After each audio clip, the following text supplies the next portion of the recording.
Okay, so in recent years, council officers recommended third-party providers to schools. Some conducted classroom lessons and staff training. Groups such as All Sorts and Race Matters advised on procedure and future strategies. Criticism has been made of certain groups that the materials delivered in schools are contrary to or misrepresent the law, national standards, guidelines, policy, and evidence.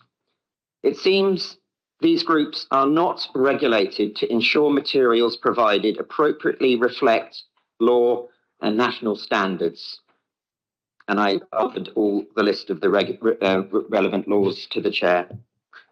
Can council reassure parents that it will stop recommending such providers and implement quality assurance measures to ensure compliance with national policy, law, regulation and guidance? Thank you. Thank you. So I call on Cllr Shanks to reply. Well, oh, sorry, Sankey. I had Shanks written down, but actually it's not. It's Sankey. Okay, so yeah. Thank you, Madam Mayor. As an administration, the education and well-being of children across the city is of paramount importance to us. We are committed to ensuring that all of our children are centred and supported in their learning and development.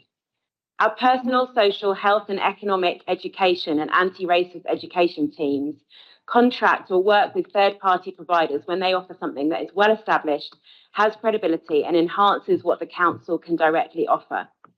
When we contract or recommend third-party providers, we always follow Department for Education guidance. We are mindful of a school's legal requirements under the Equality Act 2010, the Human Rights Act 1998, and the Prevent Duty. We also ensure that providers support a school's requirement to promote fundamental values, for example, democracy, the rule of law, individual liberty, and mutual respect and tolerance of those with different faiths and beliefs. The council does not work or recommend any third-party provider that breaks or misrepresents the law, and so these claims and accusations are baseless smears. We ask to see materials and we observe initial sessions to assure quality, and we always seek feedback from schools. Before making any recommendations, we always thoroughly research the offer, where possible, see their work in another setting, and seek recommendations from trusted sources. Alongside this, we actively promote staff awareness of the statutory requirements included in the political impartiality guidance through our bulletins to schools and via briefings in relevant meetings. We encourage all schools to meet the provider before a session and ensure they are clear about the aims and the content being delivered. In particular, on a personal note, I'm disappointed to see these baseless attacks on providers of education in our schools, in particular on race and racism. As a mixed heritage woman who was educated in Brighton and Hove, I know that the city has a long way to go to eradicate racism from our learning environments. Last month, I was pleased to be invited to chair a panel of young Black and mixed heritage students talking about their present experiences of racism in schools, and I was devastated by what I heard. Racism is prevalent and, in my view, has increased since I was educated in Brighton and Hove in the 1980s and 90s. Everyone in our city is responsible for driving this out, whether residents, teachers, parents and students, and the City Council will proudly be doing our bit. Ironically, it's the government's own guidance on schools' gender policies that have just been stopped in their tracks by their own Attorney General on grounds that they will be breaking the law.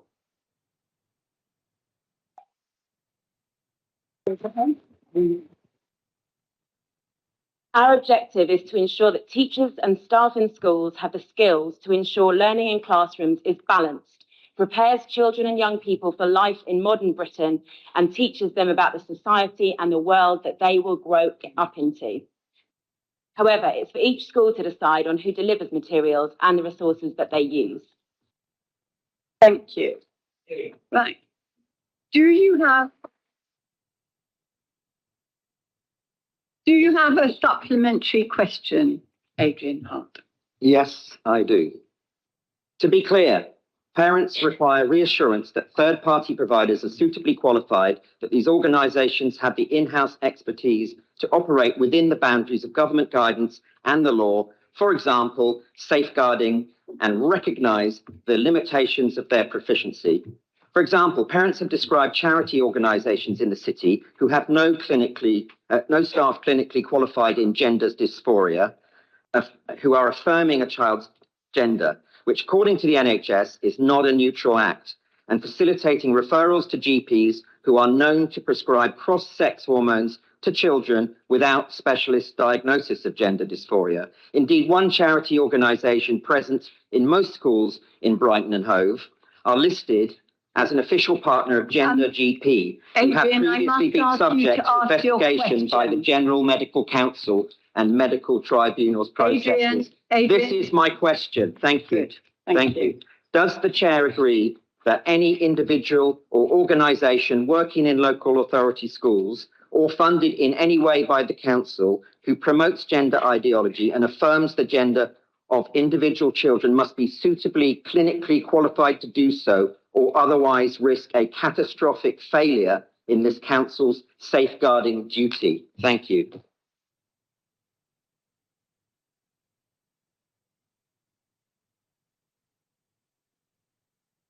Cllr Sankey. Thank you, Madam Mayor. I think that question somewhat repeats the first question, so I'd reiterate that this council follows law, national law, policy and guidance on this matter. And it's actually the national government that at the moment is at risk of bringing forward changes to policy that would break the law.